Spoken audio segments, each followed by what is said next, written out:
जमशेदपुर के बिष्टुपुर थाना अंतर्गत नरवेराम स्कूल के पास सोमवार सुबह सिद्धगोड़ा थाना प्रभारी रंजीत कुमार ने अपनी कार से एक मजदूर को टक्कर मार दी। इस दुर्घटना में टाटा स्टील UISL का सफाई कर्मी घायल हो गया। घटना के बाद लोगों की भीड़ मौके पर जुट गई और लोगों ने थाना प्रभारी को घेर लिया और उनके साथ धक्का मुक्की करने लगे।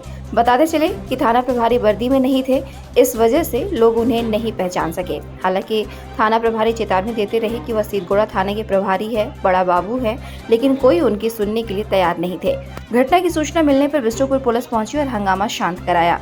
घायल सफाई कर्मी को इलाज के लिए TMH भिजवाया गया है। लोगों का आरोप है कि कार तेज रफ्तार में थी और कार चला रहे थाना प्रभारी मोबाइल पर बात कर रहे थे, इस कारण यह हादसा हुआ। इधर लोगों में थाना प्रभारी द्वारा ट्रैफिक नियम का उल्लंघन करने को लेकर काफी आक्रोश दिखाई दिया।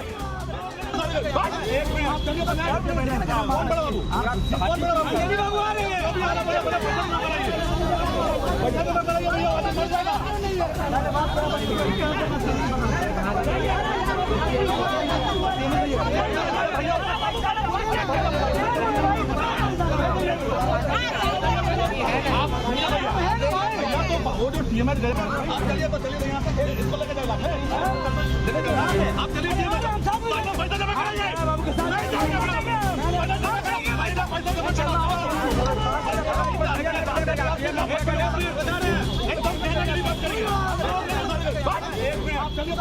एकदम